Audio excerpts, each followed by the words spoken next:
மகர ராசி அன்பர்களே, உத்திராட நட்சத்திரத்துல 2, 3, 4 பாதங்களும், திருவோண நட்சத்திரத்துல 4 பாதங்களும், மேலும் அவிட்ட நட்சத்திரத்துல 2 பாதத்தை கொண்டுள்ள உங்களுக்கு புதிய இடம் வாங்குறது, புதிய வீடு வாங்குறது, மேலும் இருக்கிற இடத்திலேயே ஏதாவது இடம் வாங்கலாமா, இருக்கிற இடத்திலேயே மேல் மாடி கட்டலாமா, இது போன்ற யோசனைகள் எழக்கூடிய வாய்ப்புகளை ஏற்படுத்தி கொடுக்கும். பூர்வீகமான சொத்து, பூர்வீகமான இடம் நமக்கு வந்து சேருமா, இது போன்ற குழப்பங்களும் ஏற்படக்கூடிய தினமாக இருந்துருக்கும்.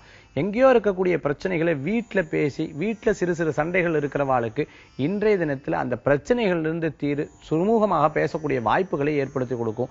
குழந்தைகளுக்கு படிப்புல முன்னேற்றங்கள் காணக்கூடிய தினமாக, இரும்பு சம்பந்தமா உத்தியோகம் பார்க்கிறவங்களுக்கு நல்ல முன்னேற்றங்கள் இருக்கும். ஷேர் மார்க்கெட் இருக்கிறவங்களுக்கு நல்ல வளர்ச்சி இருக்கக்கூடிய வாய்ப்புகள், ஆசிரியர் பெருமர்களுக்கு மாணவர்கள் மூலமாக பெருமை சேர்க்கக்கூடிய தினமாக இன்றைய தினம் ஏற்படுத்தி கொடுக்கும். இன்றைய தினத்தில் உங்களுக்கு அதிர்ஷ்டம் தரக்கூடிய 6 நிறம் ஊதா. வழிபாட்டுக்குண்டான தெய்வம் துர்க்கை வழிபாடு அமோகமான வழிபாடு.